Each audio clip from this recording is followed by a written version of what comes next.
Hi guys, so in this video I'm going to take you through how to write an SQI paragraph.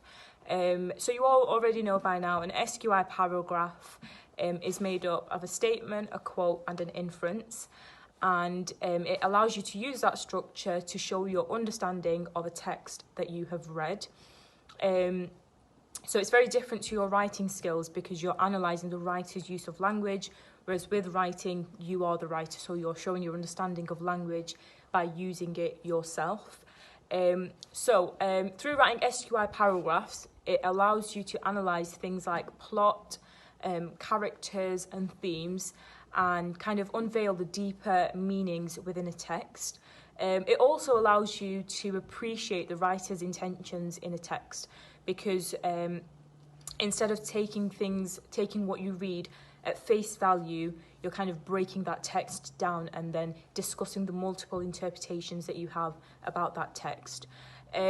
So in an SQI paragraph, you have a statement, which is almost like an introduction to your analysis.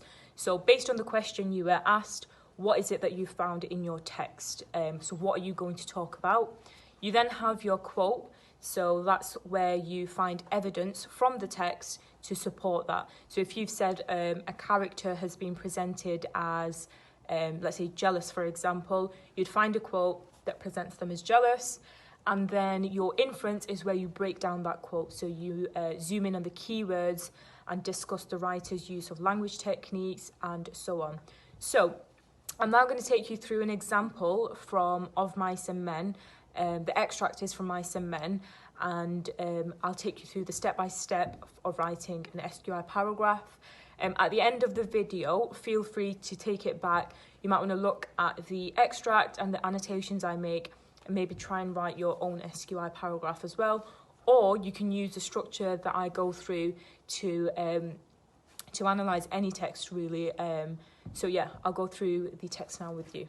Okay guys, so this is the question that I'll be answering today, and it's how does Steinbeck present the character of Curly in the extract from chapter 2 of Mice and Men.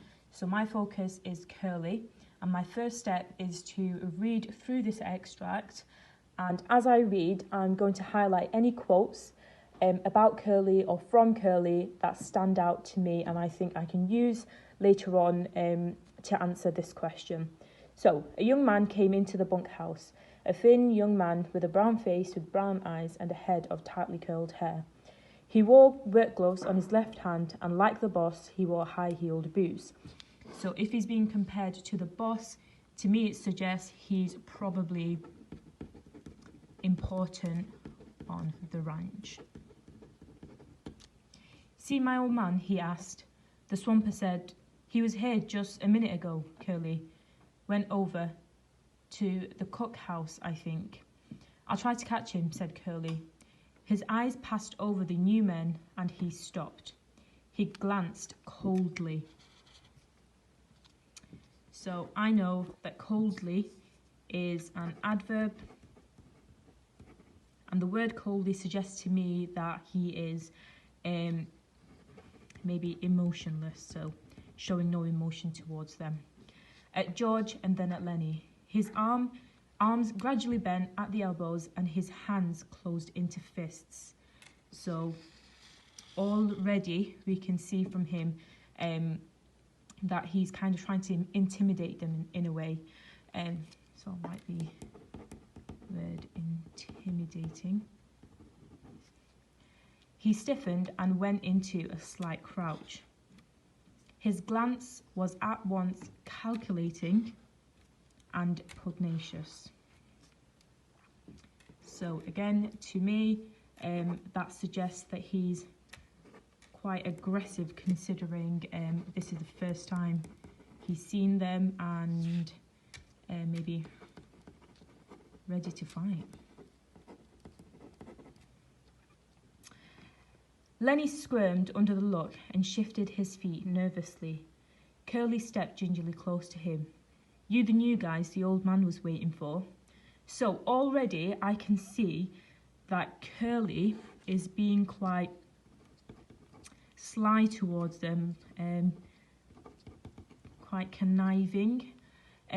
So I now have some ideas around this extract about how Curly is being presented. What I now need to do is use one of these as my statement.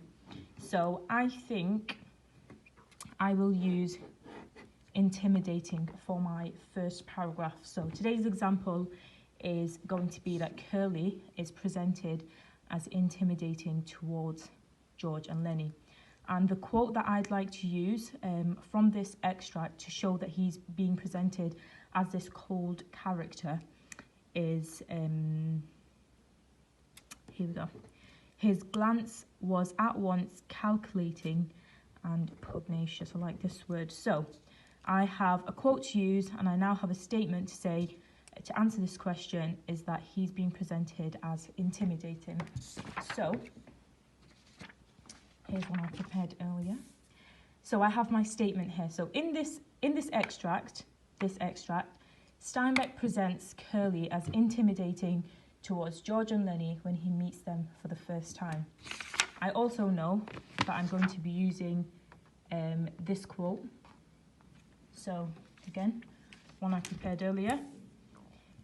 This is evident through Curly's body language as his glance was at once calculating and pugnacious. So I have my statement and I now also have my quote. What I'm going to do now is zoom in on that quote that I have. So what can I say about this quote that suggests he's being presented as an intimidating character? So the first thing I'd focus on is kind of similar to what I've done here. So I've done a lot of it already on here. So calculating and pugnacious. Those are the two words that I'm going to focus on from this quote. So both of these words I know are adjectives.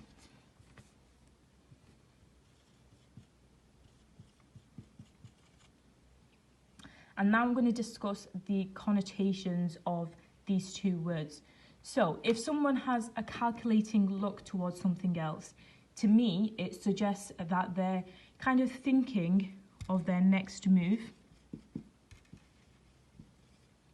and being quite sly in doing that. So considering this is the first time they've met, so I'm also using my knowledge of the text that I know, so what I know of it so far. So considering this is the first time he would have seen them, I think it's quite sly from him that he's calculating, almost judging them as soon as he's seen them to see how he's going to treat them next. And this word as well, pugnacious, presents him as quite an aggressive character.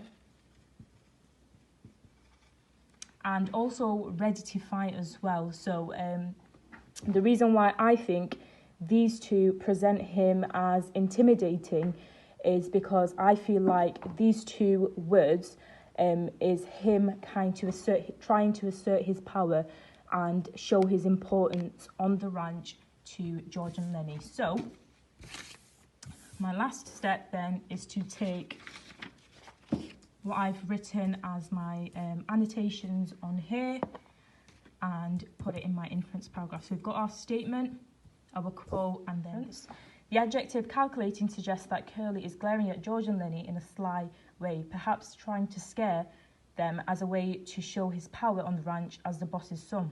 He is also calculating his next move in terms of how he will treat them as the newbies. His glance is also described with the adjective, so I've used subject terminology, and I'm zooming in on the word, pugnacious, which has connotations of someone who is being hostile and aggressive. Once again, it's clear that he's trying to present himself as a tough guy in order to intimidate, so linking back to the statement I made, George and Lenny to make sure they know where they stand. So that was a quick step-by-step guide on how to write